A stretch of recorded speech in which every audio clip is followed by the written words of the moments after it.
She named the killer before the murder happened. Welcome to Hercule Puzzles. I am your host, Craden. Let me know your city in the comments. This story deserves worldwide eyes. Your words matter more than you think. Let's get started. It was on the morning of March 3rd that Lady Amelia Trentham's name was splashed across every broadsheet in London, though not for the reasons she might have hoped. The socialite widow, once known for her opulent galas, her flawless pearls, and her sharp disdain for the nouveau rich, was found dead in her Chelsea townhouse, slumped in the blue velvet armchair by the fireplace. The butler, returning from his morning errand to Fortnum's, found her ashen, stiff, and cold, one gloved hand resting on a half-finished glass of champagne, and the other clutching a sealed envelope addressed curiously, "To whom it may concern." In case of my sudden death, Scotland Yard had barely crossed the threshold when that particular envelope vanished from the scene. The news spread quickly through the upper echelons of London society, not least because the evening before Lady Amelia had thrown one of her famously selective soirees. Half of the guest list was drawn from old money, an earl, a bishop, a reclusive art historian, and the other half from what Lady Amelia called her experiments.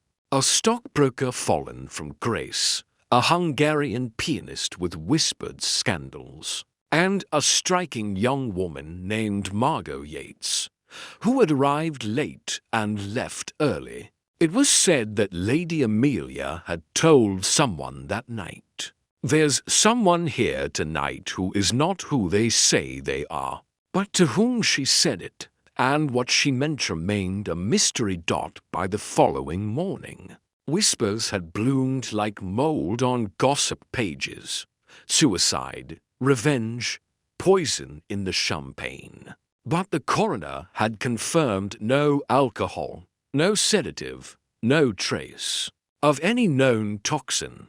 The woman had simply stopped. The conclusion, if it could be called that, was sudden heart failure, though Lady Amelia had never had a history of cardiac issues. Her personal physician insisted on it. Scotland Yard, always eager for resolution, began to tidy things up. A tidy case, a tidy end. But it was not tidy enough for Miss Eleanor Cavendish, Lady Amelia's long-time companion and confidant. She, a woman of modest words and unshakable instincts, took one look at the death certificate and muttered, "That woman wasn't frightened. She was furious." The police waved her off. Grief often makes us see things. But Miss Cavendish was not one to stew. In her tea, that very afternoon, she caught the train to Whitehaven Mansions and requested an audience with the celebrated Belgian detective. She carried with her no evidence, only a feeling and a question. Why would a woman write a note in case of sudden death and then die suddenly, without leaving the note behind? Hercule Poirot received her graciously, of course. He listened, immaculately dressed as always, with fingers steepled and brows furrowed in curiosity rather than concern. He asked one question, "Mademoiselle, tell me what color were Lady Trentham's shoes?" When Miss Cavendish blinked in surprise and admitted she didn't know, Poirot only nodded slightly, as if her ignorance confirmed something important. And then he stood. "Come, Hastings. It is always the small things, Nest's paws, shoes, gloves, letters that vanish. These are the marks of human intention. Someone wished Madame Trentham to be silent. That much is clear, And just like that, Hercule Poirot stepped out into the grey March wind, his polished shoes clicking down the steps of Whitehaven Mansions. The case of Lady Amelia Trentham's elegant demise ruled accidental by the law was about to be disturbed. For Poirot, you see, had no patience for tidy lies. It was late afternoon when Hercule Poirot and Captain Hastings arrived at the Chelsea residence of the late Lady Amelia Trentham. The townhouse stood like a grand relic of a more fastidious age cream. Stone-stained by decades of London rain, its windows curtained in heavy damask, its black railings speared and immaculate. The police tape had been removed already. Lady Amelia had been declared peacefully dead, and the world had moved on with brisk efficiency. But Poirot did not accept the opinions of doctors or officials without first observing the scene. With his own eyes, the parlour was neat to neat. The housekeeper, a pinched woman with stiff joints and tighter lips, informed them that Miss Cavendish was upstairs and that everything remained as it had been found, except for the poor woman herself. Of course, Poirot's gaze swept the room. The fireplace had been scrubbed, but not relit. The chair by the hearth was of deep navy velvet, and beside it stood a small gilt-edged table with one unwashed crystal glass, its lip bearing the faintest smear of lipstick. Poirot noted it. He noted the framed photograph of a man in naval uniform on the mantel, Lady Amelia's late husband. He noted the angle of the chair. He noted the absence of ash in the tray. Though Lady Amelia was known to indulge in a post-dinner cigarillo, he noted it all without comment. Miss Eleanor Cavendish descended quietly, composed but hollow-eyed. "I'm grateful you came, Monsieur Poirot," she said softly. "I've told the police everything I know, but they weren't interested in my doubts. Bean," Poirot replied gently. "Let us be more precise in our interest." He seated himself in the very armchair Lady Amelia had occupied at her death, adjusting his cuffs. "You must tell me, Mademoiselle, of this gathering she hosted, every detail. Who was present, how they arrived, what was said, and most especially who left early." Miss Cavendish, with the hesitation of a woman recalling something she wished she had paid better attention to, began to speak. "There were 8 guests in total," she said, "not including Lady Amelia and herself.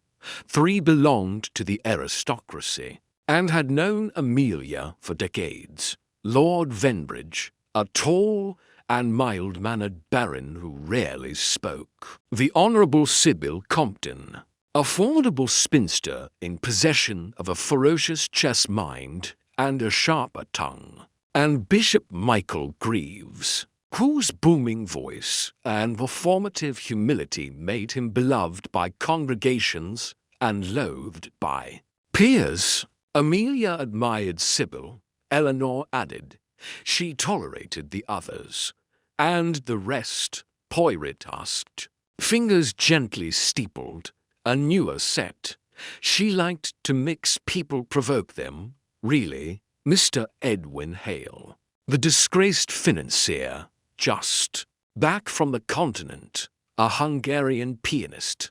Laszlo Kalmer, mysterious, brooding. Amelia said he was brilliant, but had too many silences. And finally, a young woman, Margot Yates, the last to arrive, the first to leave." "Bon," Poirot murmured.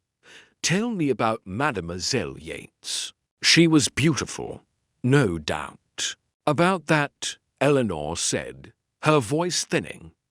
elegant but unpolished, wore black silk very simple. But her perfume was expensive. She said she was a writer, but Amelia said she had only ever seen her at art galleries, never writing. She made Amelia nervous, I think. I overheard Amelia say, just before the guests left, "That girl knows too much, and she has no idea what it means." Poirot's mustache twitched slightly. "That," he said, "is a curious remark, mademoiselle. It suggests that lady." Trentham feared not what the girl intended, but what she might accidentally expose. Miss Cavendish nodded. "And now she's dead, and the letter is gone." Poirot stood and turned to Hastings. "My friend, we shall call upon each of these people. We shall learn who they are, what they wanted, and what they feared. One among them, Hastings, carries the knowledge that killed a woman, though they may not yet know that they carry it." He returned his attention to the room. "Mademoiselle Cavendish, you have done well to come to me. Your instincts are not merely those of grief. They are those of someone who has seen the small pieces but not the pattern." Poirot's eyes narrowed. "That is where I excel." And so, with the names written carefully in his pocketbook, Hercule Poirot began to gather his suspects, not in one place not yet, but in conversation, in memory, and in motive. There was a dinner guest list to investigate, and someone on it was already planning what to say when Poirot arrived. Poirot, ever meticulous, did not believe in simply confronting suspects. He preferred to observe, to listen before he spoke, and to allow the natural arrogance, fear, or vanity of people to reveal far more than any direct question. It was in this spirit that he and Hastings began their inquiries, choosing the gentler route of casual conversation and social introductions, aided discreetly by a mutual acquaintance of Lady Amelia. Inspector Murdoch of Scotland Yard, though Murdoch had declared the case closed, he retained enough respect for Poirot's abilities to grant him quiet access to the background files, and a few pointed suggestions which guests had left early, which had stayed behind, and which had conveniently changed their stories once the police began their rounds.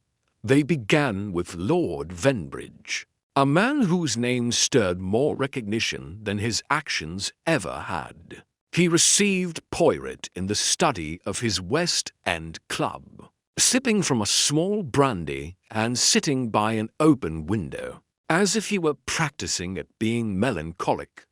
"Yes, tragic," he said vaguely. "Amelia had her flaws, but no one deserves that sort of end. So sudden, dreadful for poor Eleanor." Poirot, seated neatly on the edge of a leather armchair, did not press. "You have known Lady Amelia for some years." "None, decades," Venbridge replied. "Her husband was at Cambridge with me, though I dare say she had more ambition than he ever did. Social engineering, they call it now. She delighted in placing people together like pieces on a chessboard, made for interesting dinners." "Were they ever more than interesting?" Poirot asked gently. "Did any of her combinations explode?" Venbridge chuckled, a short and low sound. "Once or twice, perhaps. There was a rather ugly incident last year with a Russian countess and a Labour MP. Some words were said, someone stormed out. Amelia adored it." Poirot raised his brows. "And the gathering last week. Did you sense any tension?" Not especially. I left early. I'm afraid. My back was troubling me, Miss Yates. However, that one turned a few heads. Striking girl. Struck me as oddly at ease, though. Too much so. Not intimidated in the slightest by Amelia or the surroundings. That in itself is unusual. Poirot's mustache twitched. You find confidence suspicious? I find it suspicious when someone doesn't know their place in a room like that. With Lord Venbridge politely filed away as aloof but not entirely forthcoming, Poirot and Hastings moved next to Sybil Compton's residence, a townhouse lined with dusty books, pressed herbs in frames, and an overwhelming scent of lavender. Polish, Miss Compton herself was as sharp as a knitting needle and twice as likely to draw blood. I suppose you've come sniffing about Lady Amelia's corpse, she said without preamble, ushering them in without warmth. Typical. When a woman of power dies, the vultures come flapping. Poirot inclined his head. It is out of respect, mademoiselle, that I seek the truth, not to scavenge from the remains. She seemed to approve of that, or at least tolerate it. Well, it was bound to happen. That woman meddled too much, inviting strangers to private events, letting them peer into lives they had no business knowing. She liked to pretend she was a detective herself, piecing people together like clues. What she never understood was that some people bite back. Poirot observed her carefully. And did someone bite back that night? I wouldn't know. I left shortly after the bishop did. Margot Yates made some remark about seeing something in the garden and vanished soon after. Amelia looked cross. She went to fetch a coat, I believe.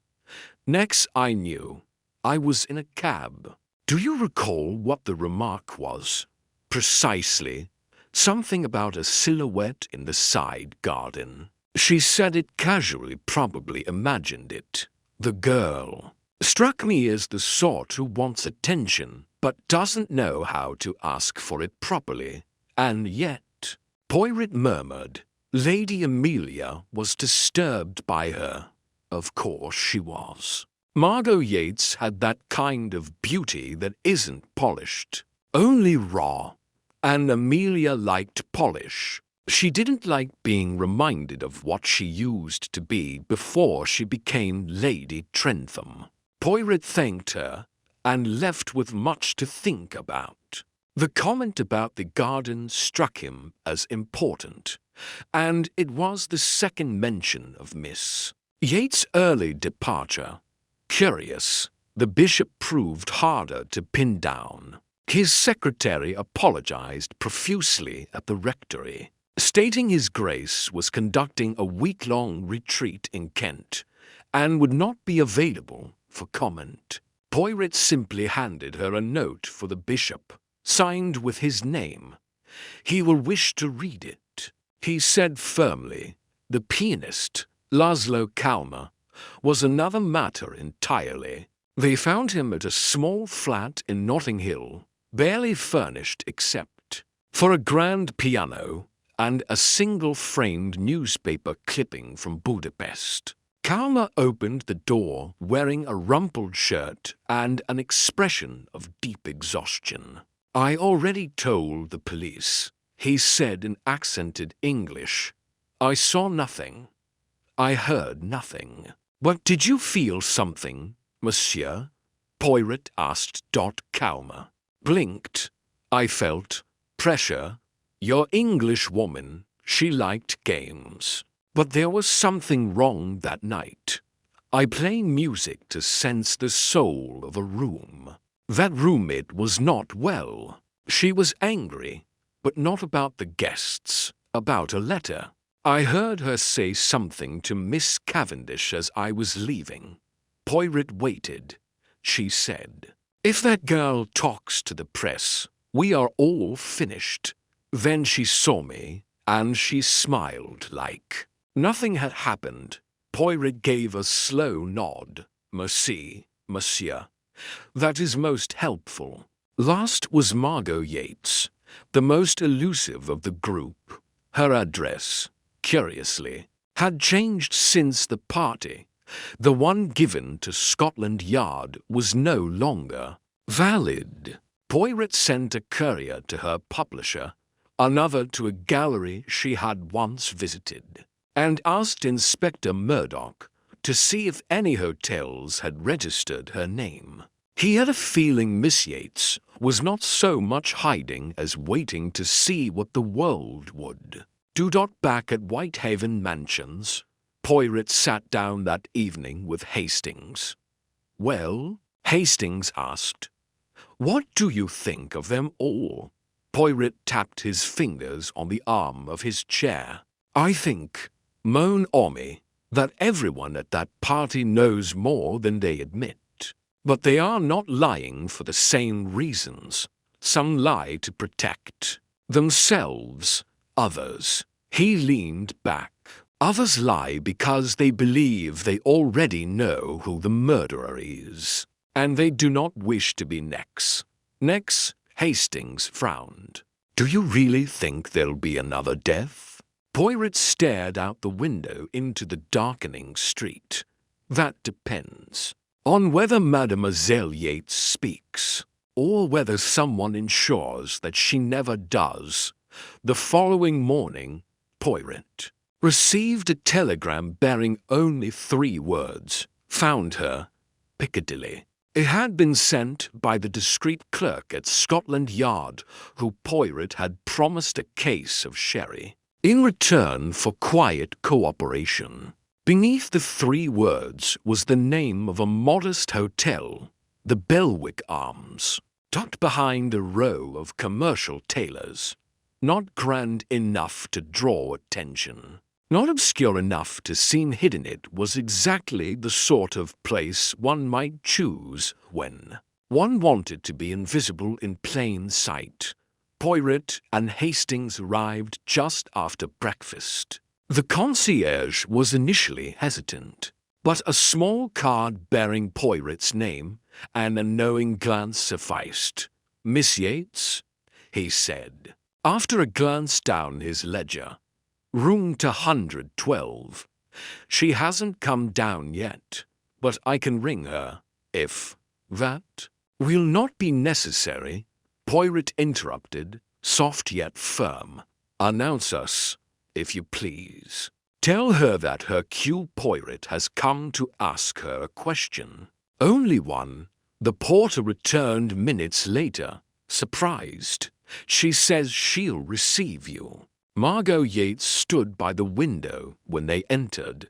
Sunlight poured in, highlighting her features, a soft oval face, dark eyes that never blinked without meaning, and an odd calm that suggested either courage or carelessness. She wore a grey blouse tucked into a black skirt, her sleeves slightly rolled as though she had been writing or packing. "I wondered how long it would take you," she said coolly. Poirot inclined his head. "You knew I would come?"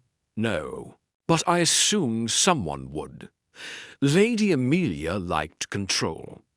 If she died without having the last word, she would have summoned the one man capable of finding it. "A compliment," Poirot replied, "and perhaps a challenge." She gestured to a chair. "I'll give you 10 minutes." Poirot remained standing. "Mademoiselle, you made a remark at the party about a figure in the garden." "Why?" She raised an eyebrow. "Because I saw someone silhouetted behind the conservatory wall. I didn't recognize the shape, so I mentioned it casually." "Yes." Poirot nodded. "And Lady Amelia's reaction?" "She went pale. She got up immediately and left the room." Hastings asked. Did anyone else react? Miss Compton snorted and said I had an overactive imagination. The Hungarian pianist looked startled, like he'd just remembered something. The others ignored it. Poirot stepped forward slightly. Mademoiselle, what did Lady Amelia say to you during the evening in private? Margaret's jaw tightened. She hesitated, then said, She asked me if I had spoken to the press.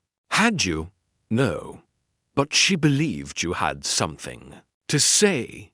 She believed I knew something. She was wrong. I don't know what she was so afraid of. Poirot studied her. But you suspected. Margot folded her arms. She was scared. That much I do know. She'd been receiving letters anonymous. Once, she thought someone from her past was resurfacing. She mentioned a name once, Fletcher. Poirot's expression did not change, but Hastings shifted beside him.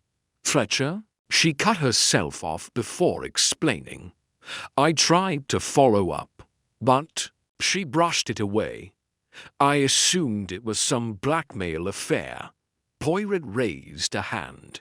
You see, Mademoiselle, this is what is so curious. Lady Amelia was known for her composure, her control, her selective cruelty. But in her last hours, she was frantic, erratic, even, how shall I put it, paranoid. That does not occur without cause. Margot looked at him, unsmiling. Are you saying someone killed her? I am saying, Poirot replied, that someone allowed her to die. Perhaps not by poison or by knife, but by design. There are deaths that look like nature and are in fact murder in disguise. There was a pause, long and strange.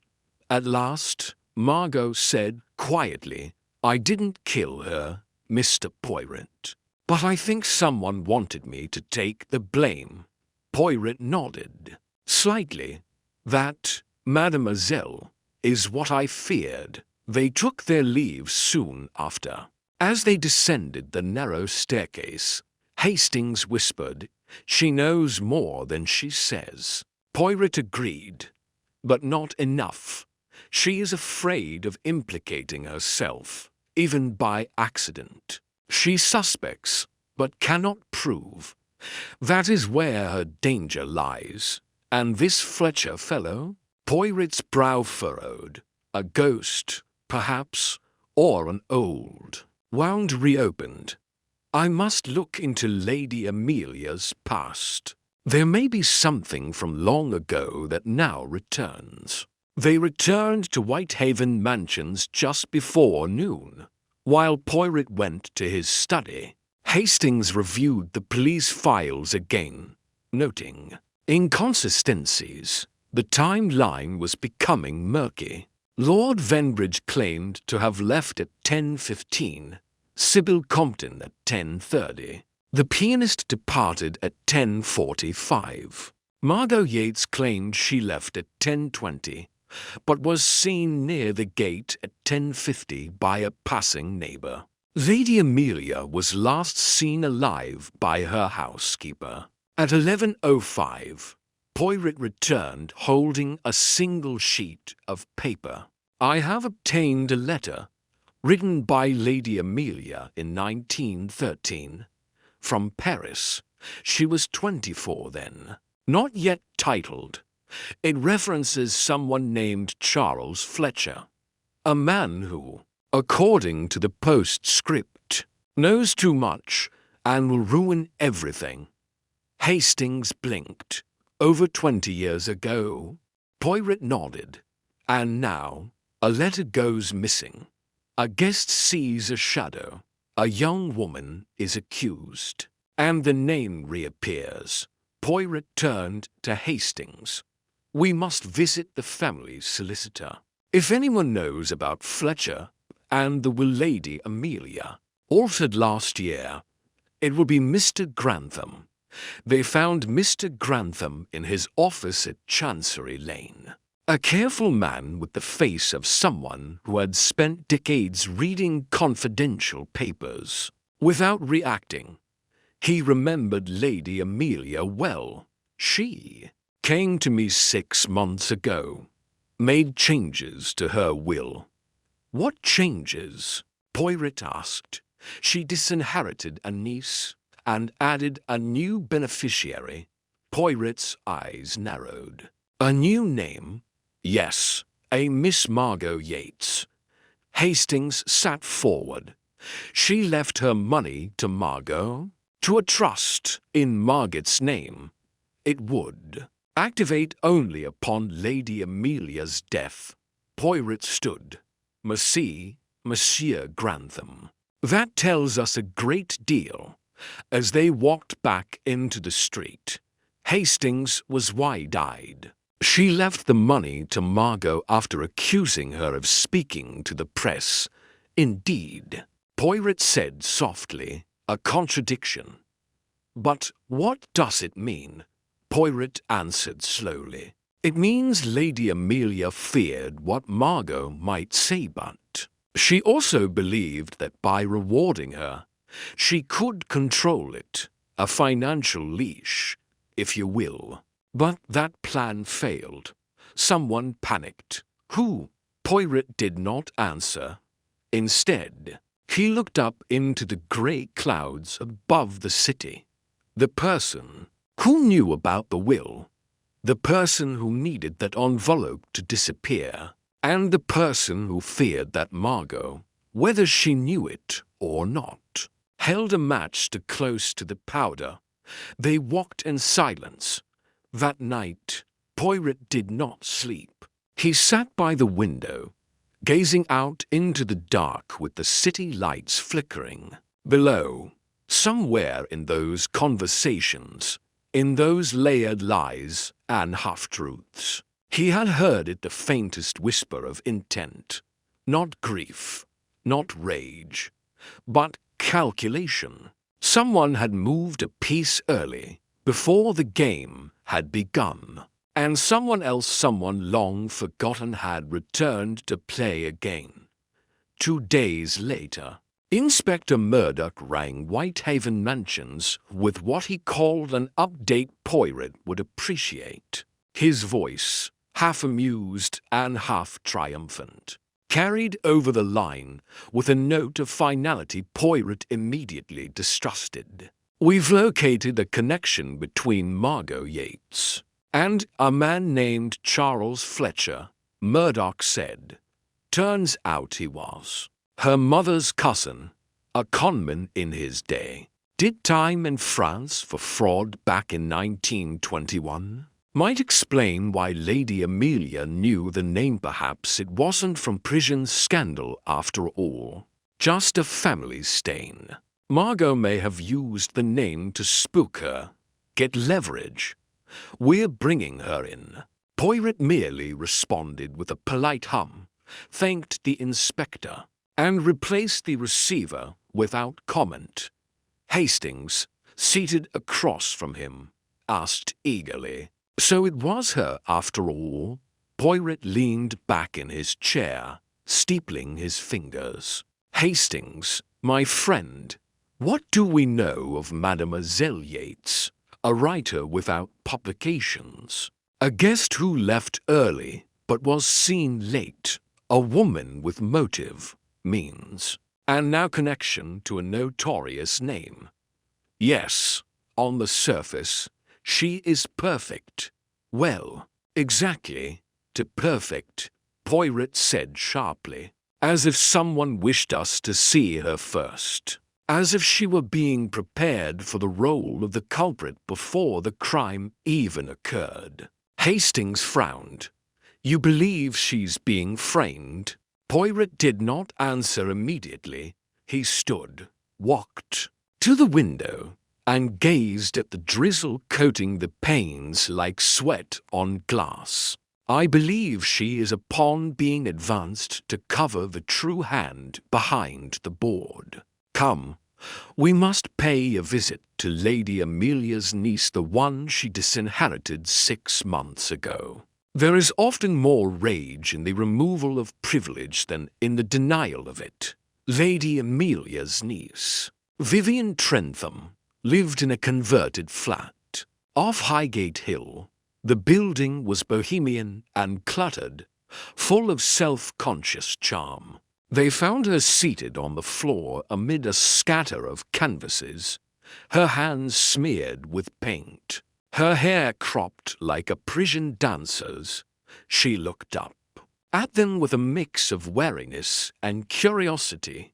"You're here about Aunt Amelia," she said flatly. Without rising, Poirot bowed. "We are indeed, mademoiselle. It is said that she removed your name from her will. May I ask why?" Vivian gave a short laugh. "Because I dared to tell her I didn't want to be a duplicate of her. She expected loyalty without love, obedience without affection, and I wasn't going to play at being her pet project. She couldn't stomach the idea that someone might live without craving her approval." Poirot gestured lightly. "So you believe she acted out of vanity?" "No," Vivian replied coolly. "Out of control. She couldn't stand losing it. And yet," Hastings interjected, "she left everything to Margot Yates."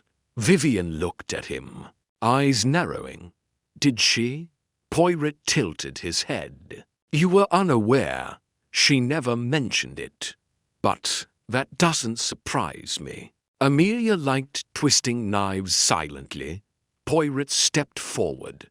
"Do you know Mademoiselle Yates?" Vivian wiped her hands on a cloth. "Met her once. At a gallery opening. She didn't recognize me, but I remembered her. Pretty, smart, but clearly used to getting into places she didn't belong. Amelia probably saw herself in her. That's what makes it strange." "What is strange?" "That Amelia would give her money, admire her, maybe use her. Yes, but hand over her estate." Vivian paused. "Amelia didn't do generosity. If she gave Margot something, it was either a bribe or a trap." Poirot inclined his head. "Merci, mademoiselle. You have been most helpful." Back at Whitehaven Mansions, Poirot remained pensive. "You see, Hastings, what emerges now is a triangle of tensions. Vivian disinherited and bitter, yet articulate in her refusal of dependency. Margot unexpectedly named heir, distrusted by all, including herself, and in the center, Lady Amelia manipulating, controlling, and fearful. You think Vivian had something to do with it?" "I think Vivian had motive," Poirot admitted, "but not the temperament for silent murder. She strikes me as one who would shout before she struck." Just then, a knock interrupted their thoughts. Poirot opened the door to find Inspector Murdoch standing with an envelope in hand. "Thought you'd want to see this," he said. "It just turned up. Anonymous post. Delivered to the Yard, addressed to me. But it's about your case." Inside was a single page. A typed message. She saw the figure in the garden. Because she was meant to. It was a warning. She didn't. Listen. The letter was never stolen. It was removed. Look at the pianist. Murdoch scratched his head. Odd thing is, the envelope had no prints. Clean as polished silver. Poirot read the note twice. Then he smiled. "Inspector Hastings, we are being invited to dance. Someone wishes us to follow breadcrumbs placed carefully, spaced precisely. This is not panic. This is a performance. Murdoch frowned. So you think it's a distraction? I think, Poirot replied, that this note was sent by the killer, not to deceive us but to test us. They want to see if we'll follow logic or instinct. They want to know what kind of detective I am. And the pianist? Hastings asked. Laszlo Kalmer said he heard Amelia mention the name Fletcher. But what if that conversation never happened? What if he planted the connection, knowing we'd follow it to Margot? But why? Because he is a man without roots here, a guest in the country, a foreigner with just enough mystique to blend in, but not enough to draw scrutiny. If he's involved, it would be through silence, not action. Perhaps he is the middleman. Or perhaps he is the one Lady Amelia feared most. Poirot's eyes glinted. But the note also gives something away. It claims the letter was not stolen, but removed. That suggests knowledge of the letter's hiding place. Hastings said. So, whoever wrote it knows more than the police. Hastings. And now I must do something I detest. I must set a trap. And, to do that, I must give our killer the illusion that I, Hercule Poirot, have made a mistake. That evening, a short article appeared in the Daily Chronicle, quietly placed but deliberately worded. Detective pursues heir in Lady Trentham's death. It described Poirot's supposed suspicions of Margot Yates and her connection to a mysterious past figure named Fletcher. The tone suggested a tightening. It was not true, not entirely, but Poirot was counting on the killer to believe it, because sometimes, to catch a mind as clever as your own, you must let it think it's one step ahead. The morning after the article in the Daily Chronicle ran, Poirot sat serenely at the breakfast table in Whitehaven Mansions, sipping his chocolate show with the tranquility of a man who had slept well. In truth, he had not slept at all. The trap had been set, the bait placed with meticulous care, and now he waited not for a confession, but for a reaction.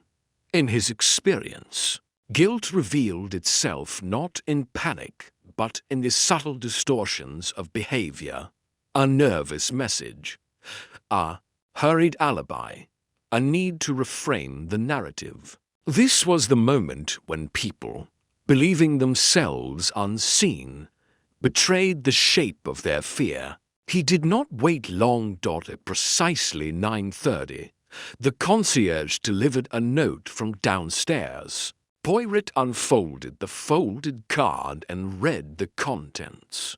Once, a faint smile tugged at the corners of his mouth. Laszlo Kalmer has requested a meeting, he said to Hastings, at a small cafe near the Royal Academy. 1 hour from now. Hastings blinked. The pianist. And how curious, Nest's pause. He does not wait for us to seek him. He comes to us just after his name appears in an anonymous note, and just after a newspaper suggests I suspect someone else. He's trying to manage your impression of him, Hastings said thoughtfully. Exactly, Poirot said. He is reacting, and reactions, Hastings, are gold in the hands of the observant. They arrived at the cafe precisely on time. Kalmer was already seated, nervously stirring a small cup of espresso. His usually calm demeanor was frayed around the edges, his hands trembling slightly despite the early hour. "Thank you for coming," he said, forcing a smile. "I wished to speak before things escalated further." Poirot sat. "We are always glad to hear a voice unprompted. Speak freely, Monsieur Calmer. The pianist leaned forward.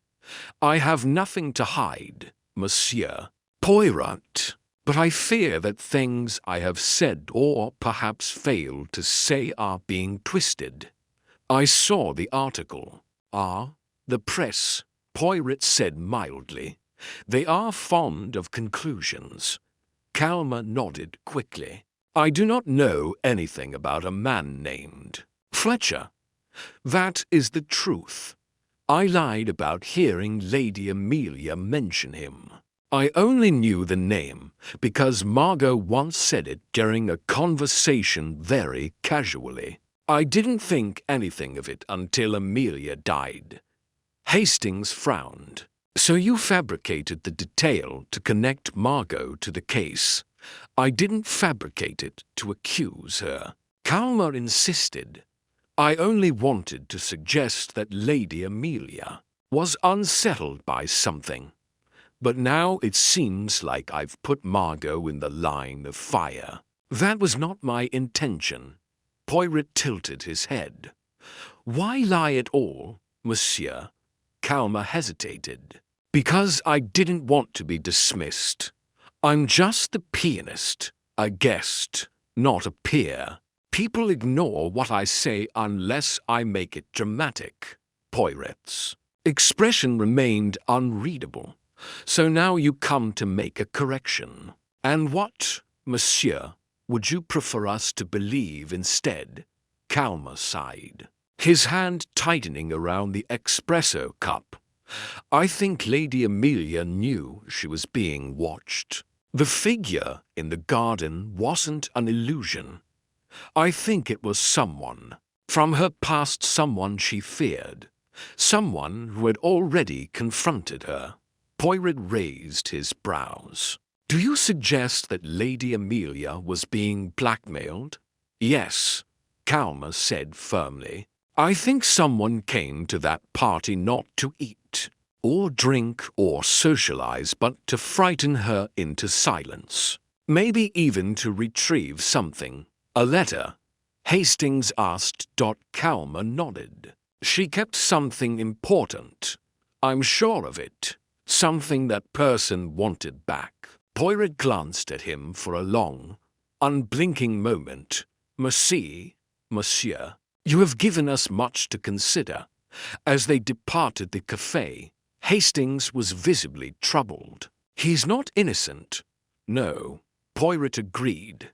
But he is not the orchestrator. He is clever in manipulation. But his instincts are reactive, not creative.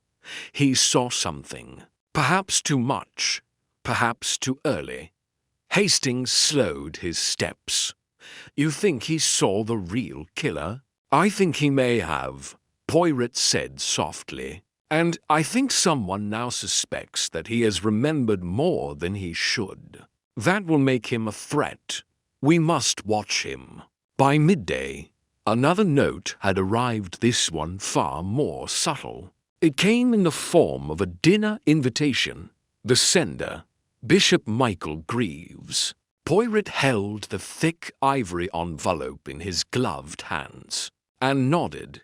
This, Hastings, is no coincidence. It is our second reaction. First, the pianist sought us out.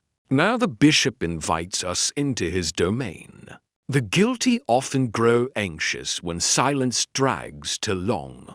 They prefer to confess on their own terms or mislead. The bishop's residence was grand and austere, fitted with dark wood panels and stained glass. Windows and rooms too solemn for their contents. Greaves greeted them with warmth that felt rehearsed, gesturing to a long table laid for three. I thought we might dine in the old style, he said. A calm conversation over food. Poirot smiled. How civilized, and how timely. They ate roasted duck, fine bread, and potatoes in silence for several minutes. It was Greaves who broke it. I read the article, he said.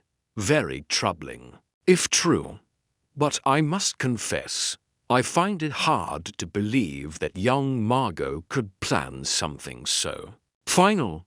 Indeed, Poirot replied mildly. Why so, monsieur? She lacks the experience, the coldness. Amelia may have been many things, but no young woman of modest fortune would have risked so much without certainty. Ah, Poirot said, setting his fork down.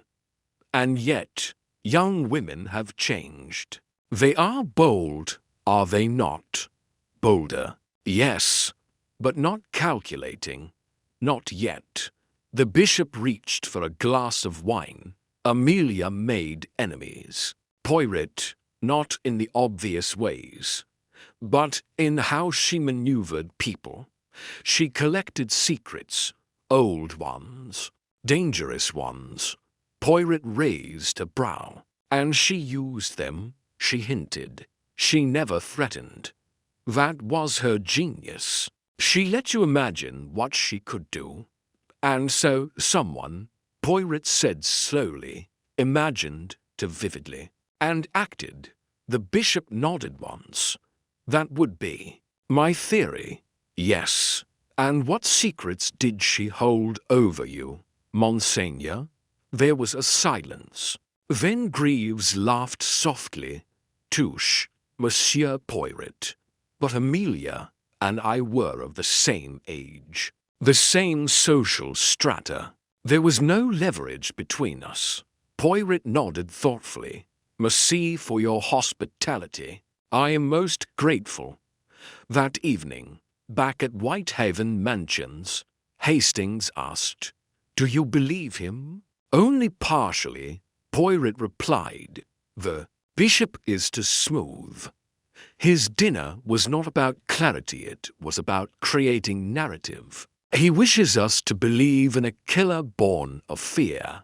But fear alone does not remove a letter and send anonymous notes. Fear does not invent Charles Fletcher. Fear does not frame a woman and invite the press. Then what does? Strategy, Poirot said.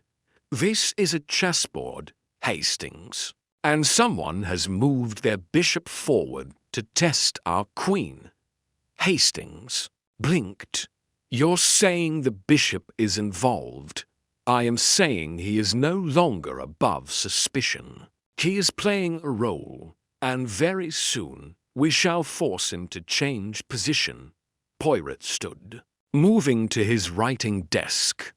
I must prepare my questions carefully. We are reaching the middle of the game, and it is now when mistakes are made. He picked up his pen and wrote down 3 names: Margot Yates, Laszlo Calmer, Bishop Greaves, and beneath them, in a 4th space left deliberately blank, he added the figure in the garden. Whoever had stood behind the conservatory wall that night had not merely watched. They had waited, and soon Hercule Poirot would make them show their face. It was just past dawn when the call came. Poirot, always impeccably dressed even before breakfast, took the receiver in silence, listening without interruption. Hastings, still tying his cravat in the next room, emerged to find Poirot standing motionless, his face unreadable. What is it? Hastings asked. Poirot turned, slowly placing the receiver back in its cradle. Laszlo Calmer has disappeared. Disappeared. Poirot nodded. His landlord found his flat empty this morning. The piano untouched, a suitcase gone, and no word left behind.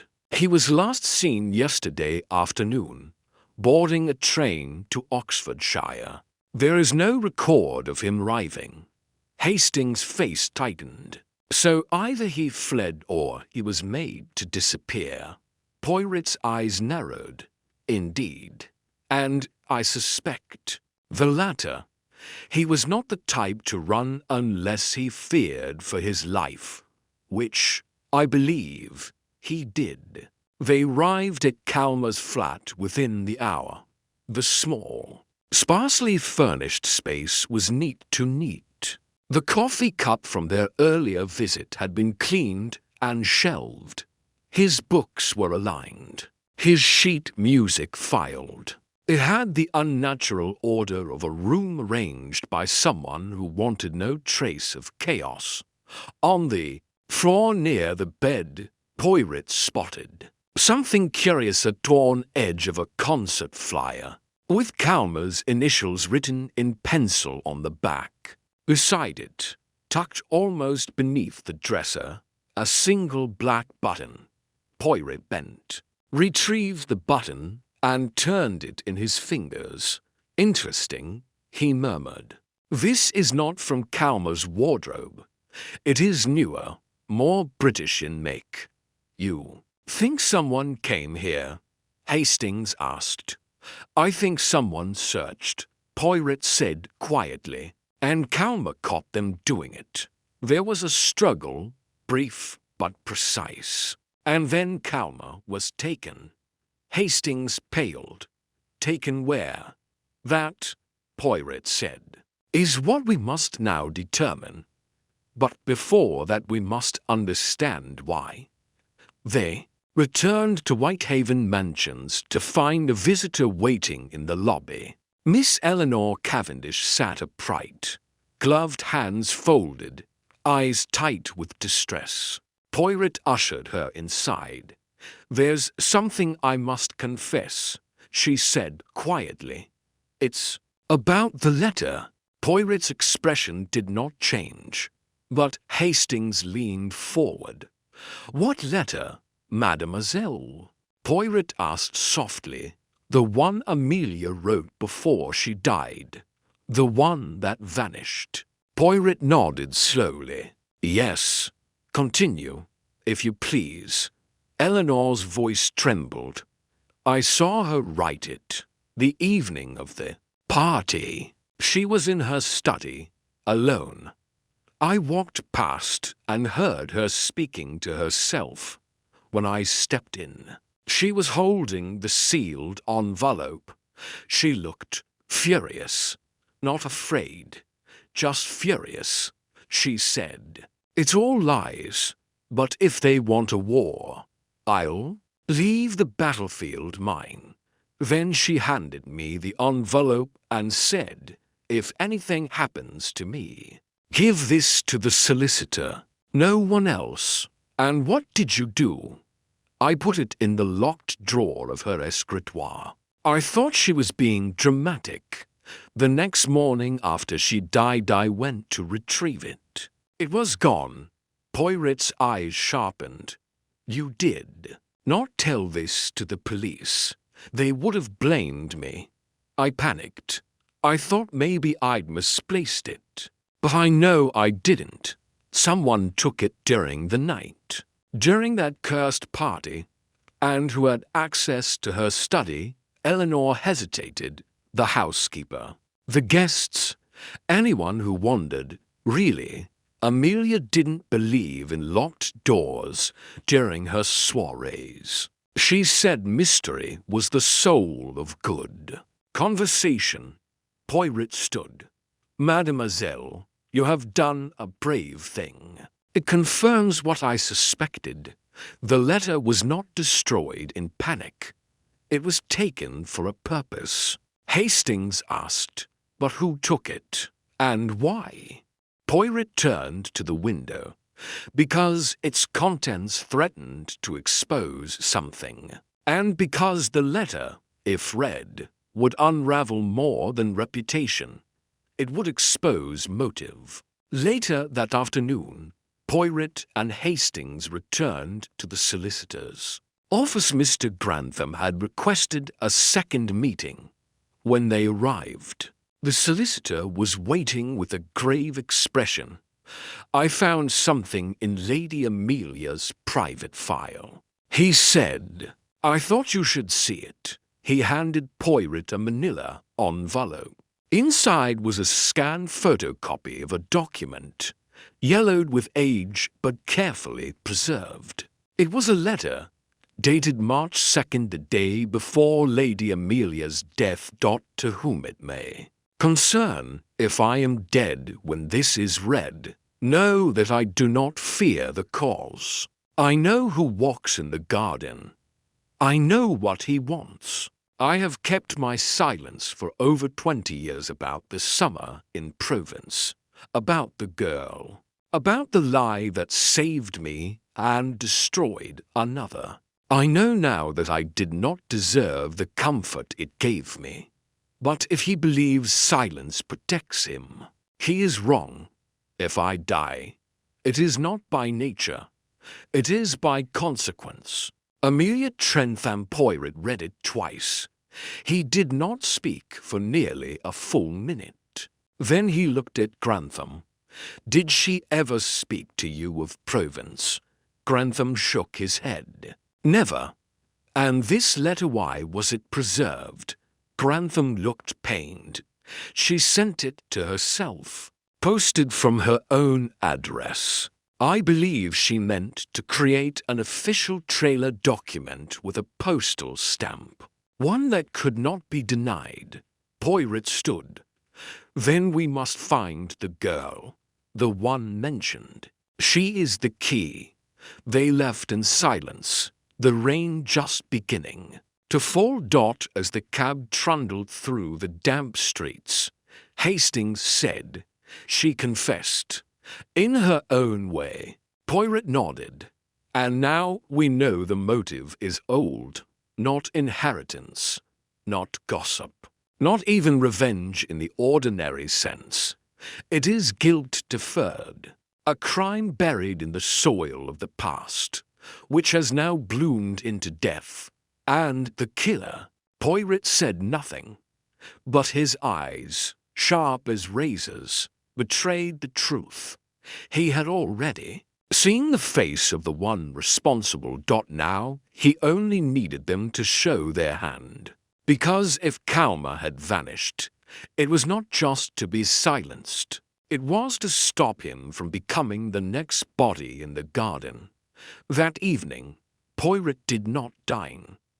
He declined his usual tisane, even waved away his evening brushing of the moustache. Instead, he sat alone at his desk in the sitting room of Whitehaven Mansions, a stack of notes before him, the letter from Lady Amelia beside them like a spectre returned from exile. He studied the phrasing again, tracing every line with narrowed eyes.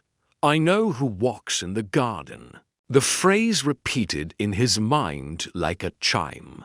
By the time Hastings returned from a futile visit to the train station, hoping for news of Calmer's movements, Poirot had not moved, still no sign of him. Hastings reported he was seen boarding a train to Oxfordshire, but no one remembers him disembarking. No luggage left behind, no sightings. It's as if he vanished. Poirot's voice was quiet. He did not vanish. He was removed.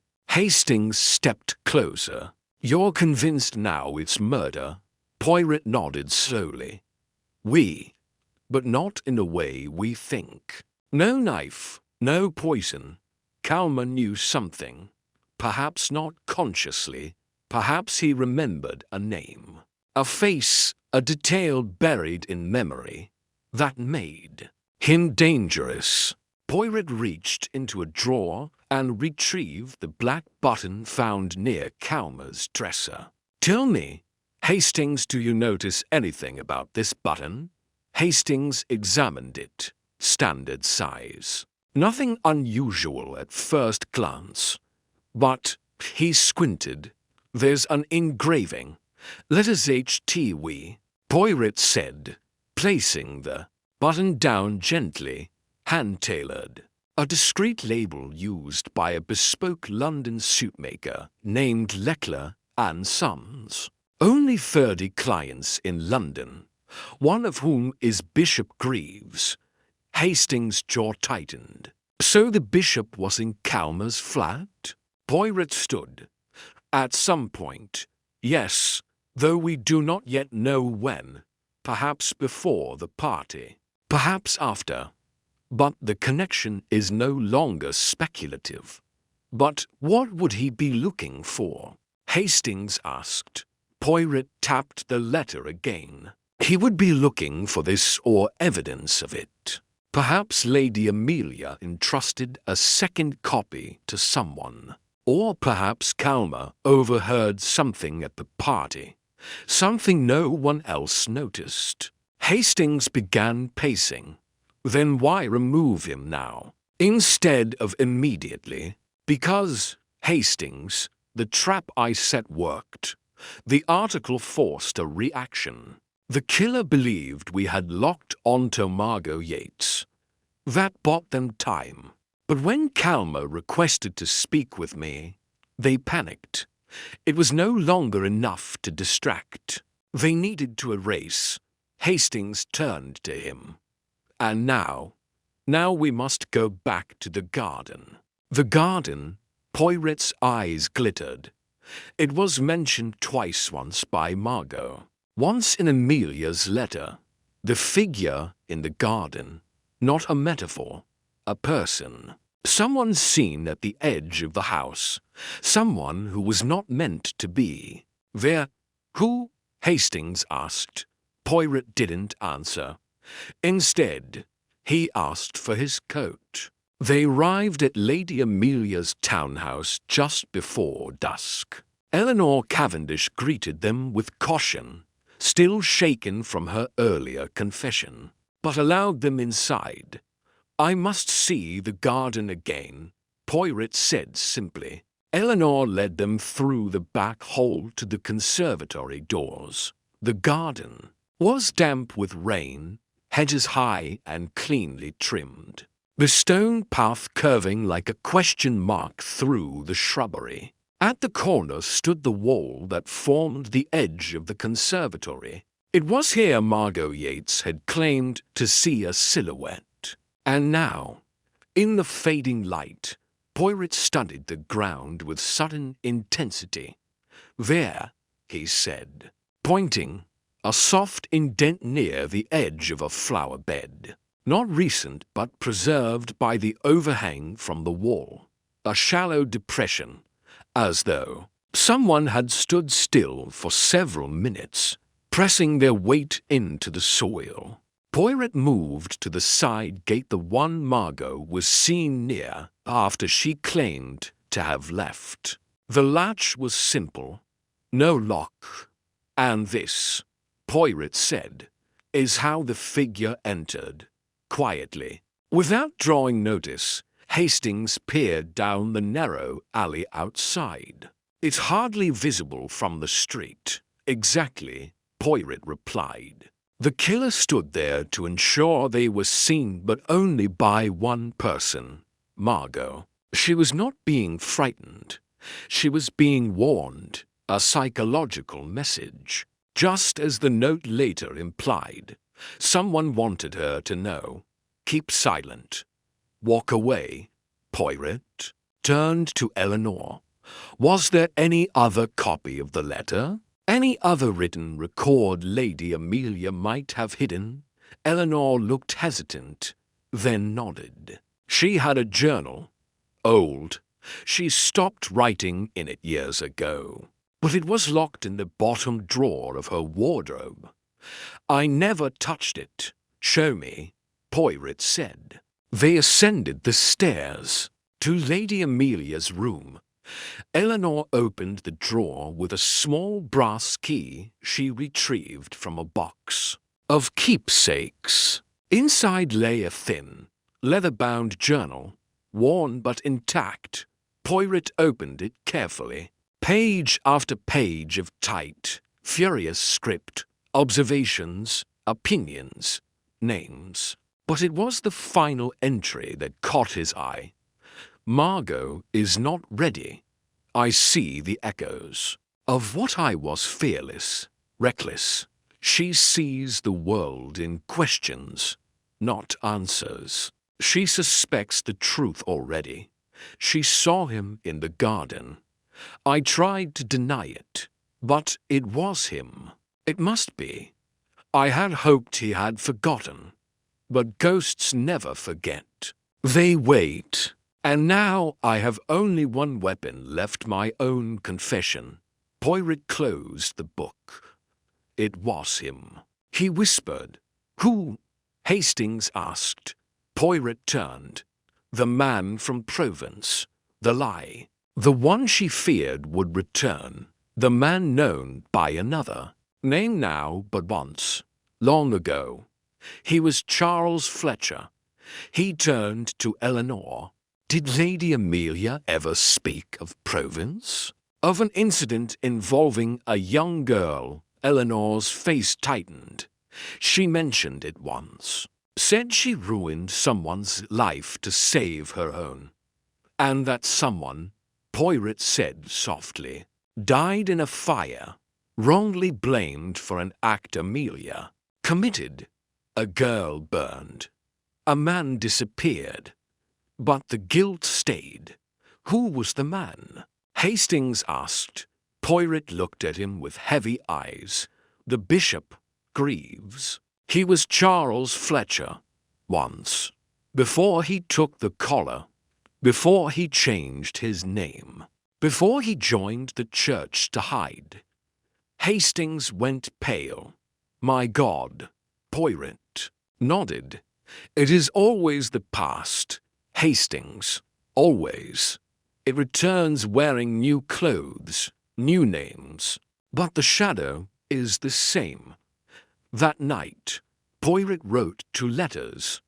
One to Inspector Murdoch, the other to Bishop Greaves.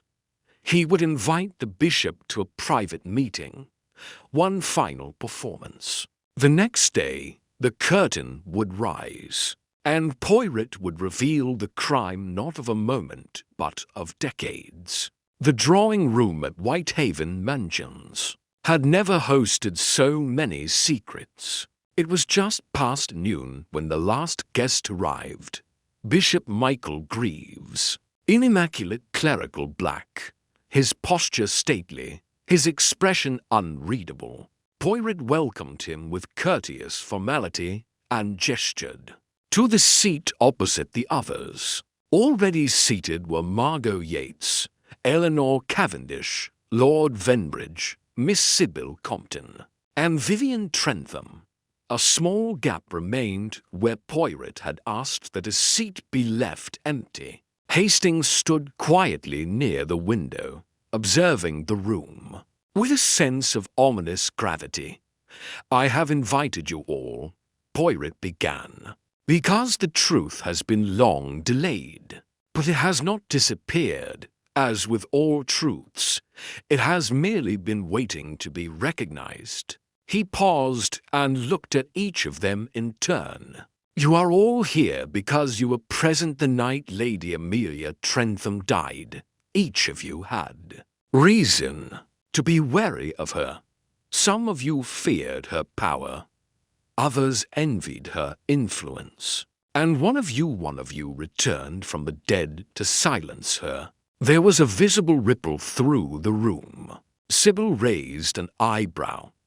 Venbridge shifted uncomfortably. Margot looked up sharply. Only Bishop Greaves remained perfectly still. Poirot folded his hands. Before we proceed, allow me to clarify 2 points.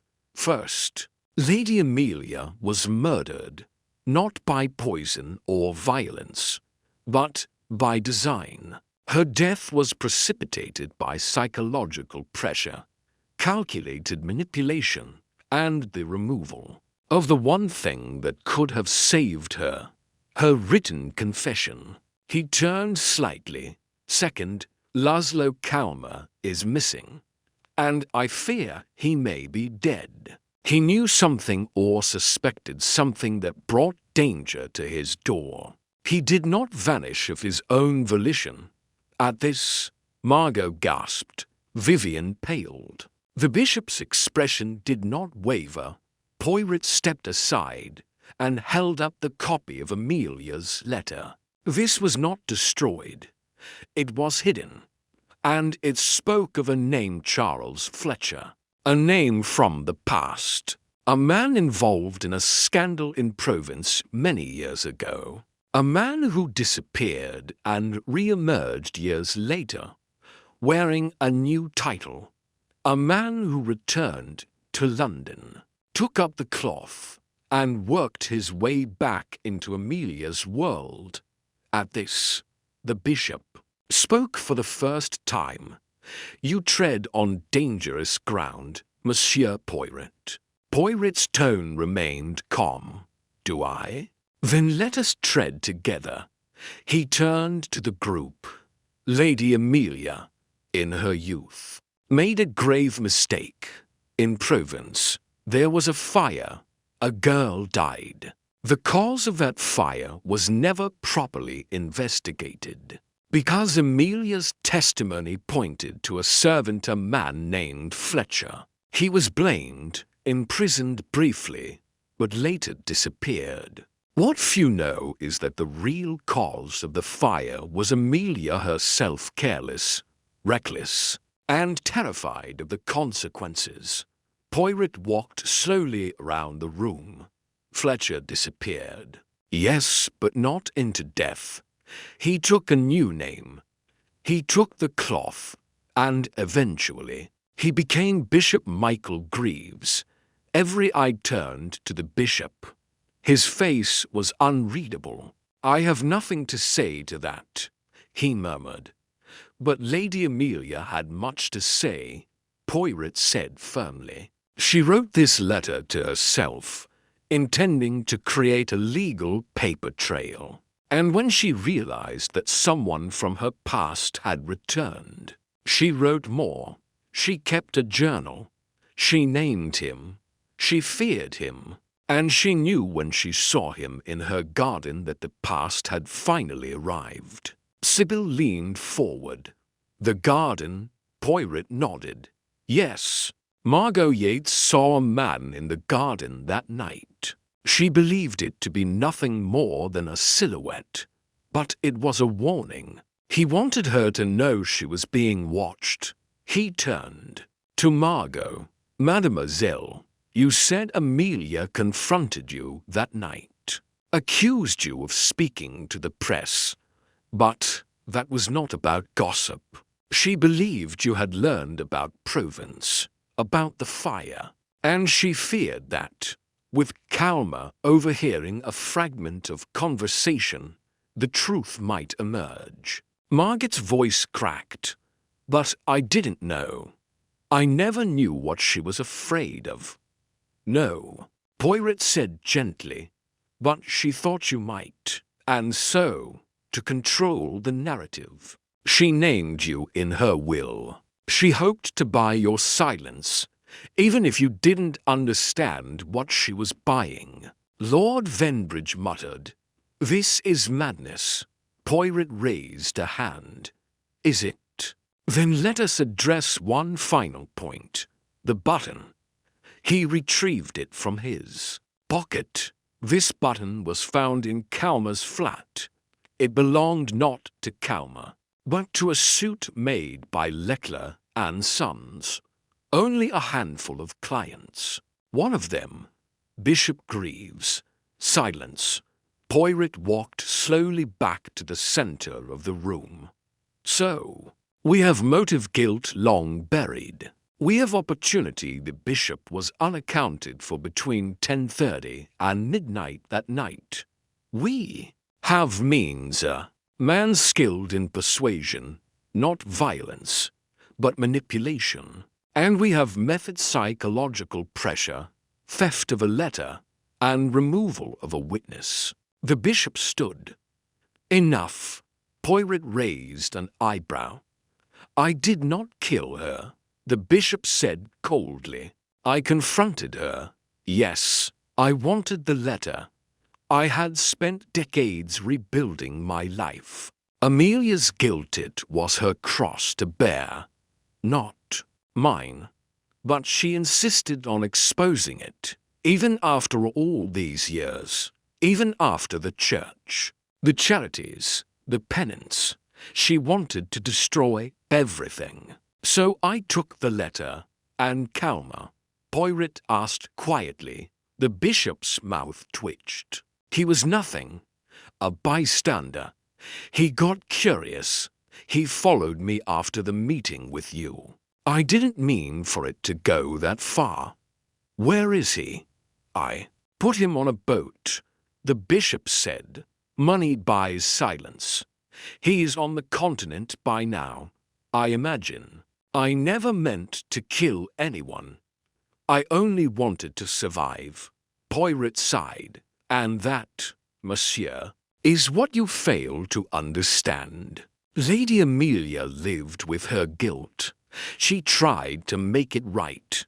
You chose to bury it. And the moment you stole her voice, her letter, you ensured the past would not die quietly. Hastings stepped forward. Shall I call the yard? Poirot nodded.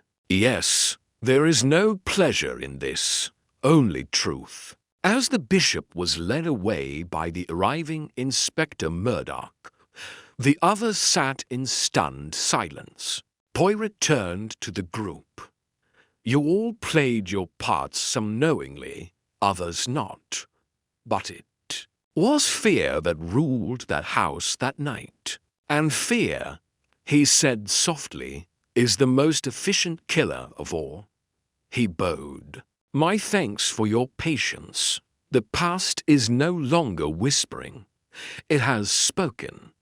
Now, generate section 10 of the story, ensuring smooth continuity from the previous section. Maintain the same pacing, character development, and mystery build-up while leading toward the story's resolution. Keep the word count consistent. For you said. Section 10 1200 word shacked said. Hercule Poirot. And the woman who knew too early. A Hercule Poirot stories. Section 10. The reveal. Justice in silence. Truth in shadows. Door closed with a quiet finality. As Inspector Murdoch and his officers led Bishop Michael Greaves, formerly Charles Fletcher, into the waiting car below Whitehaven Mansions. For several moments after his departure, the drawing room remained still, every guest held in the strange suspension of revelation. Not one of them had spoken. Not Vivian, who now sat with her chin in her hand, eyes vacant. Not Lord Venbridge, who looked uncomfortably as if he were trying to recall whether he'd ever praised the bishop in public.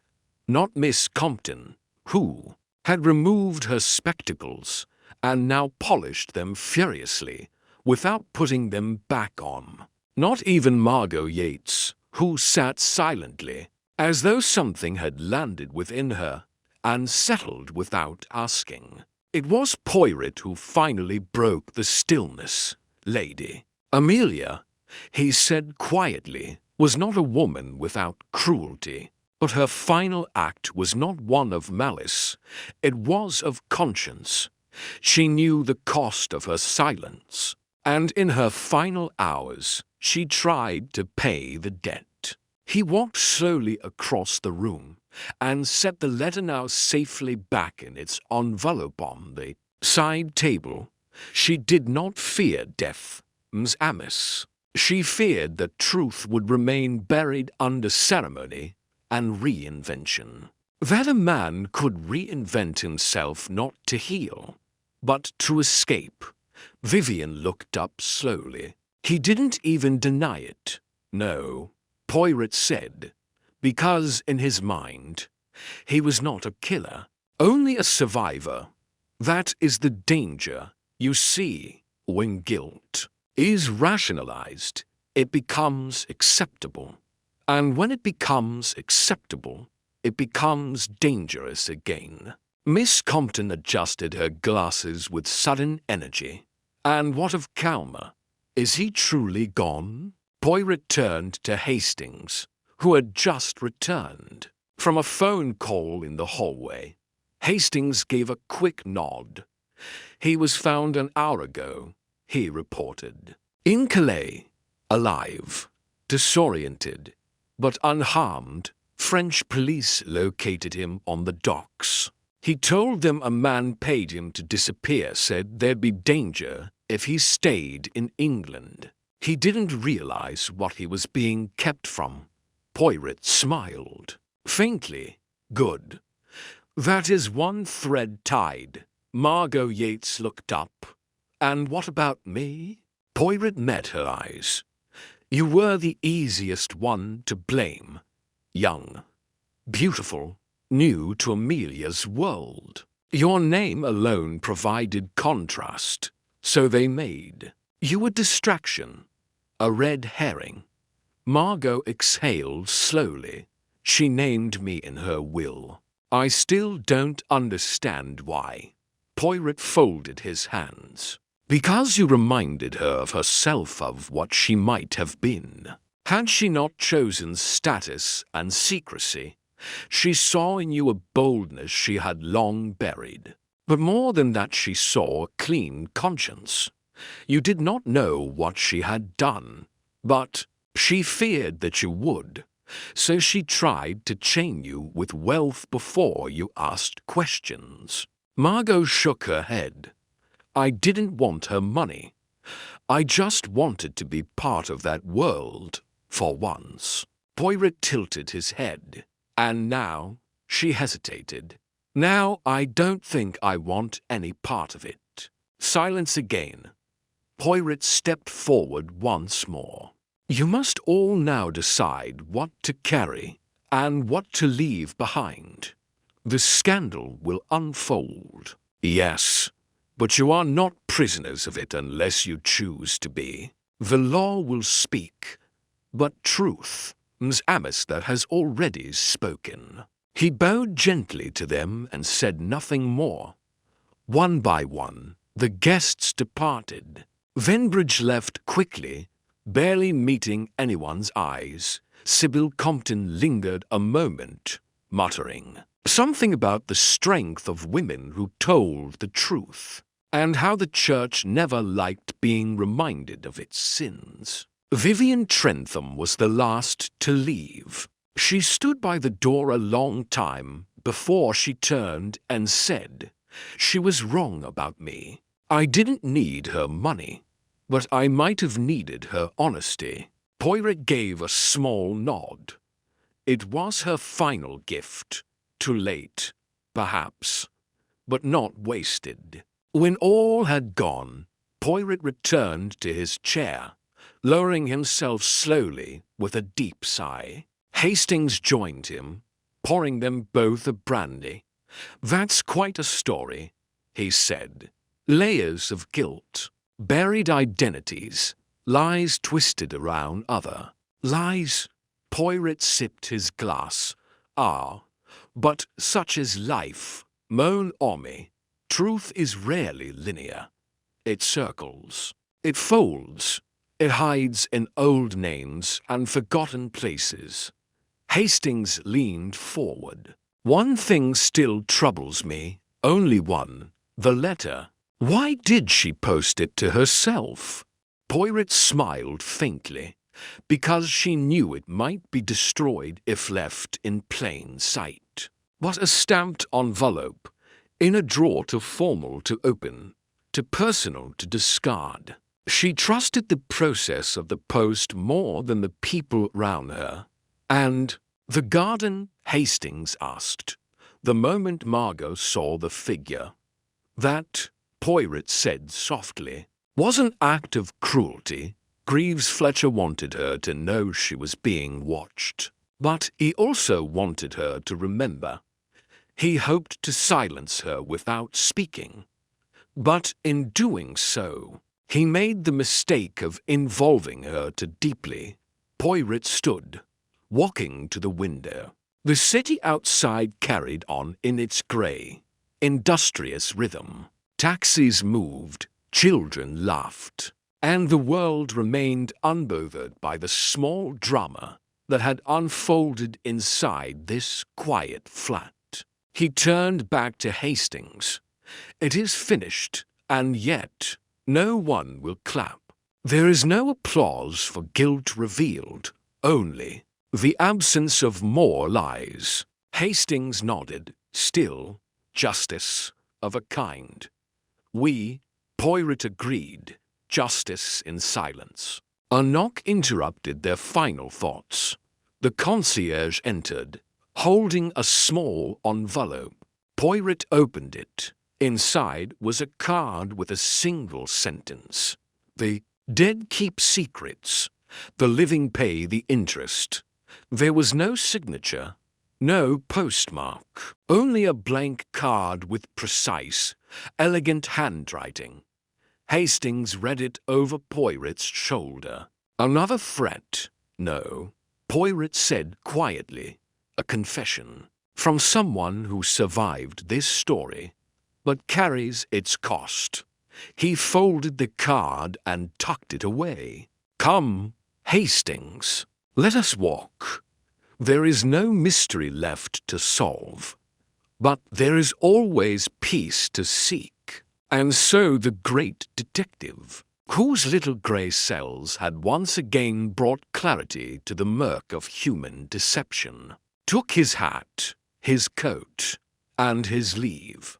For justice had been done, and truth, finally, had stepped into the light. A week later, London had already begun to digest the shock. Newspapers spared no ink. Bishop unmasked as fleeing scandal. High society in flames as secrets surface. Poirot solves crime without a corpse. Yet amid the spectacle of headlines and society murmurs, the essence of what had occurred was far quieter than public opinion allowed. The scandal, though striking, was not about the fall of a clergyman or the secrets of a socialite. It was about what happens when silence is chosen over truth, when reputations are built on forgotten cries and unspoken fires.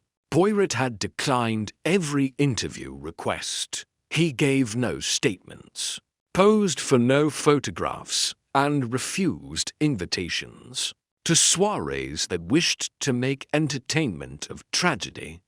Instead, he remained, as always, behind the curtain tidying the chaos in his own quiet way. But there were matters still to attend. The first was the return of Laszlo Calmer. Poirot arranged to meet him in a discreet cafe near Paddington Station, far from the chatter of the city centre.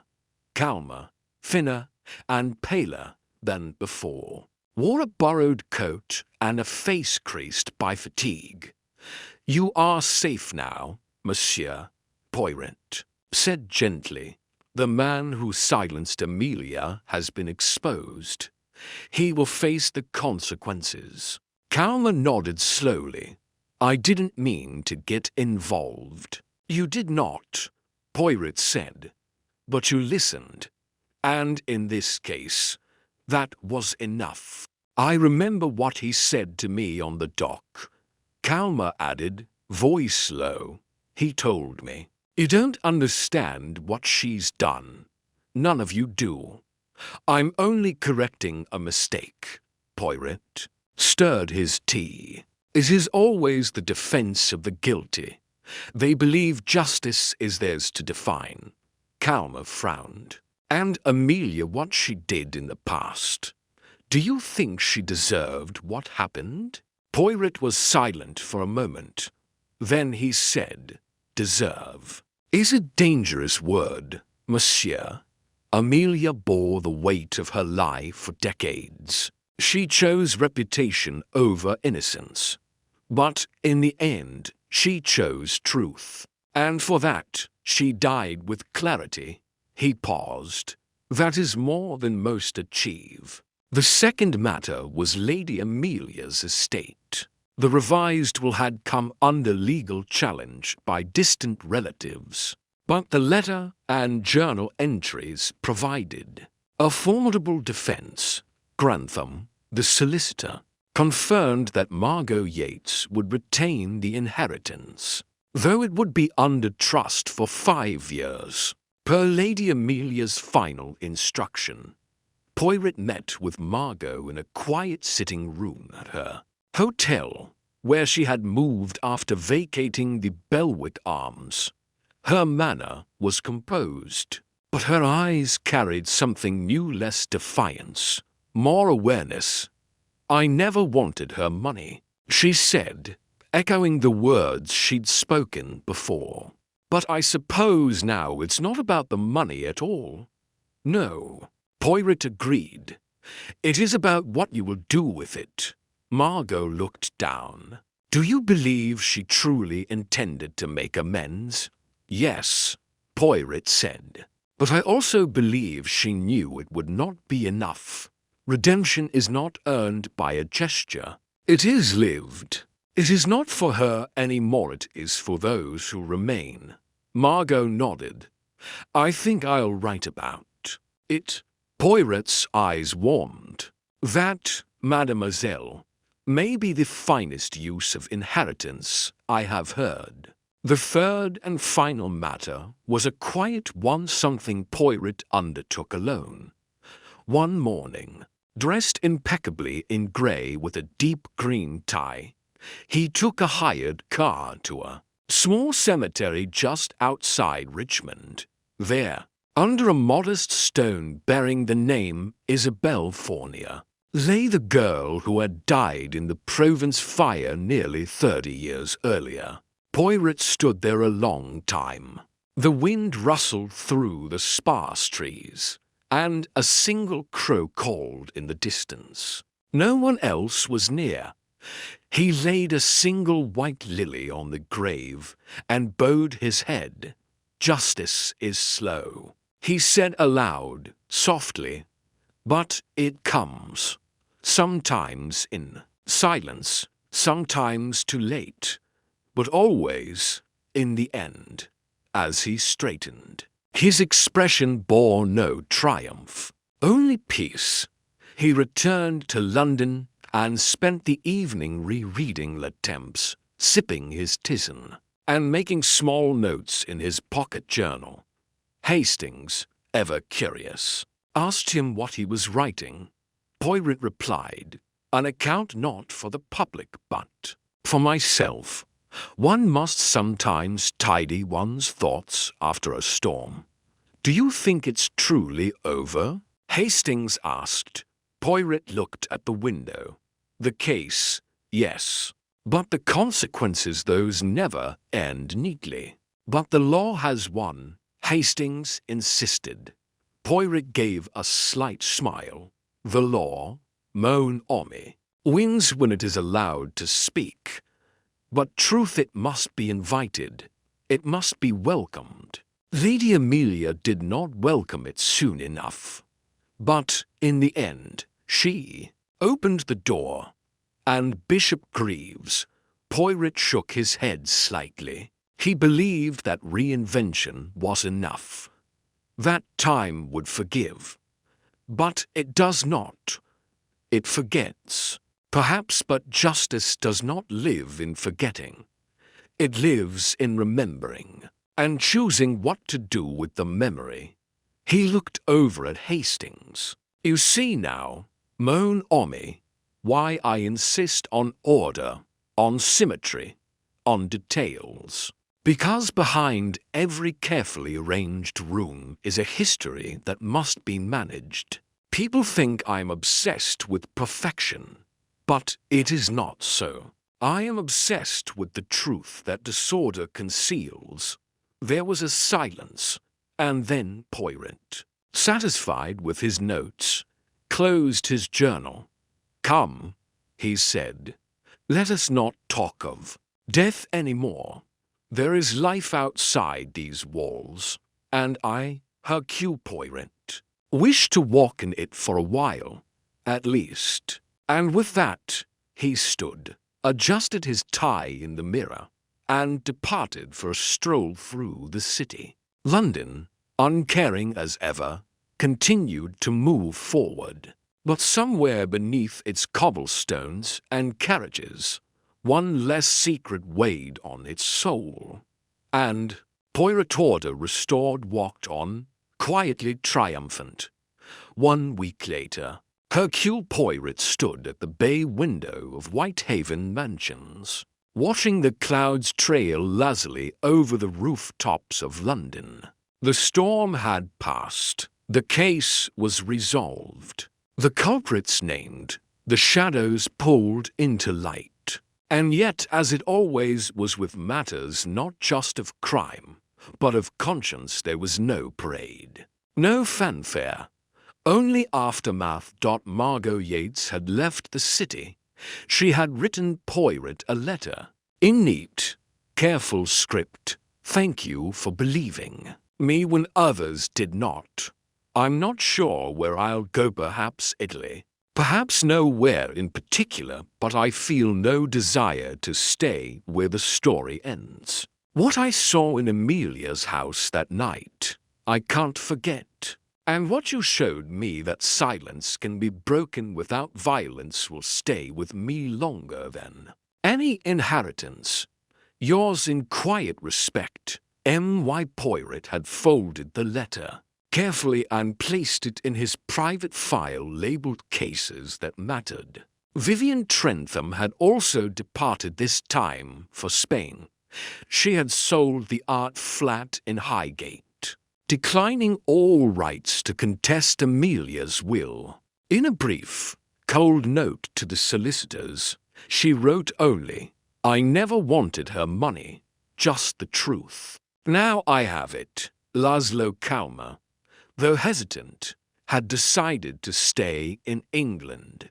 A residency offer from a small music school in Cornwall had appeared, quietly arranged by someone who owed him peace. Poirot never confirmed it, but Hastings suspected a well-placed conversation with the Home Office had ensured it. And Bishop Michael Greaves Charles Fletcher awaited his trial. The Church, after a brief attempt to suppress the headlines, issued a public statement of shock and sadness, then quietly removed all mention of Greaves from its official registers. The clergy closed ranks. The court, however, would not. Poirot, as always, refused to attend the hearings. He believed the truth, once revealed, belonged to those who had suffered it. The law was not his stage. But still, there were questions, small ones, that lingered. Questions not about the murder, but about the man who committed it. How long had Greaves lived with the weight of what had happened in Provence? Was his repentance ever real, or merely convenience disguised in black robes? Did he truly believe Amelia's death was a correction, or was it, deep down, a panicked strike against a truth too dangerous to face? And then there was Lady Amelia herself. Her will, her letter, her carefully structured estate. Everything pointed to a woman who had come to terms with her own misdeeds, but not quite in time. She tried, Poirot murmured to himself one evening. But truth, once delayed, is never painless. Hastings, who had grown quiet these past days, finally voiced what had clearly been troubling him. "I've been thinking," he said, "about justice. Whether it really happened here." Poirot looked up from his teacup. "And what do you conclude?" "I'm not sure. The guilty are caught, yes, but there's still a girl dead in Provence. 30 years ago, still a reputation that let Fletcher become something he was never meant to be. Still a woman, Amelia, who lived a life of applause for a lie." Poirot considered this. "Justice is not a clean cut, mon ami. It is a slow unraveling. The truth does not restore the past. but it prevents the future from inheriting a lie. He stood, walked to the bookshelf, and ran a finger along the spine of a French novel. In many ways, this case was never about murder. It was about fear, about identity, about the choices we make to protect ourselves and who pays when those choices finally break. Poirot turned back to Hastings. And so, to answer your question, yes, justice happened. But not in the courtroom. In the mirror. Hastings gave a slow nod. You're right. As usual. Poirot smiled. Natural element. Outside, the city moved forward. Spring crept into London on cautious feet. Sunlight lengthened the days. Rain gave way to petals on pavement. But the city, like its inhabitants, never really changed. It only learned, slowly. Poirot began tidying his desk, putting away the clippings, notes, and folded documents from the case. As always, he filed everything neatly, leaving no trace of the chaos that had been there. The named Lady Amelia Trentham now joined a long list of others in Poirot's private log. But something about this case would stay longer than most. Perhaps it was the absence of blood. Perhaps it was the way so many people had committed small sins, not crime sins of delay, of denial, of willful forgetfulness. Perhaps it was the garden. That garden where a shadow had stood and watched, not in violence, but in anticipation. A silhouette not waiting to strike, but to decide. Later that evening, Poirot received a package. No note, no sender. Inside was a slim volume of first edition of The Garden of the Finsey Continis. Tucked inside was a sheet of notepaper bearing the same elegant handwriting as the earlier anonymous card. We all walk gardens eventually. Some are real. Some are built from guilt. You found me in mine. I hope you leave yours before it closes behind you. Poirot folded the page once, then again, and placed it into the book before returning it to the shelf. Hastings, curious, asked him what it said. Poirot replied, only poetry. Someone trying to be forgiven without saying so. And that, too, was a form of justice. In the end, the woman who knew too early had not died violently. She had not screamed, fought, or pleaded.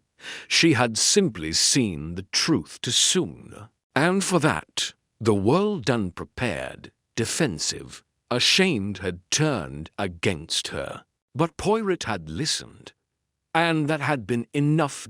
Spring arrived in London with quiet reluctance, brushing away the last of the city's winter fatigue.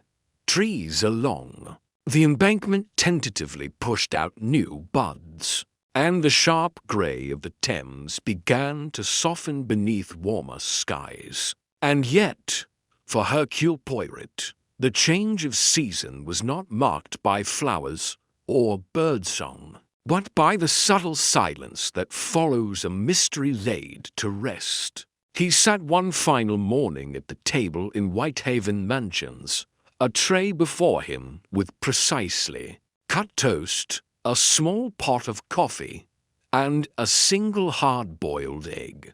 Across from him, Captain Hastings sipped his tea, the paper folded to the society pages, where Lady Amelia Trentham's estate was now being dissected in prose both reverent and gossipy. They've already begun rewriting her, Hastings said, frowning, turning her into a misunderstood aristocrat with tragic regrets. Poirot smiled faintly without looking up.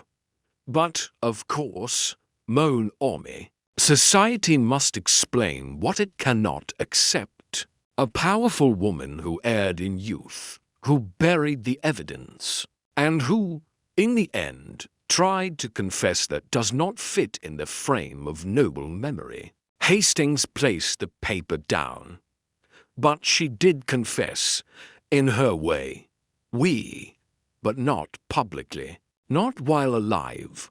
And so the truth becomes negotiable, something malleable. One writes over the dead more easily than the living. He rose and walked to the window. The city pulsed below. Buses hummed, carriages rattled, and lives resumed as if nothing had been unraveled. But Poirot had long understood. Justice did not echo in headlines. It existed in the private course corrections of those who had witnessed the truth. Margot Yates had sent a final letter from Florence. She would not return. She had declined the estate's title, taking instead a modest sum to start a publishing house. Her first book would be called The Woman Who Knew Too Early. It was not a memoir, she wrote, but a study of how perception becomes punishment when we ignore what we refuse to understand. Vivian Trentham remained in correspondence. With Poirot, she wrote sporadically from Barcelona, always brief, never sentimental. One note read simply, "I was born again the moment I stopped competing with a dead woman." As for Bishop Michael Greaves Charles Fletcher, his trial had begun in slow, methodical fashion. No charge of murder could be sustained, but obstruction, falsification of identity, and the suspicious disappearance of Laszlo Kalmar would see him spend years behind stone walls. He had once likened to sanctuaries. The church disavowed him. The public, now bored of the scandal, turned to newer spectacles. Kalmar himself had written only once to Poirot, a postcard, a photo of a piano against the sea, still playing, quietly, "Thank you, L.K. and Lady." Amelia, her portrait still hung into private clubs and one provincial museum. The expression in each differed slightly, but all captured the same poise. In the eyes, however, Poirot now saw what others perhaps never had. A woman always looking just over her shoulder, toward a garden no one else had entered. Poirot drew the curtains closed. "Do you think she found peace?" Hastings asked. Poirot paused. "None.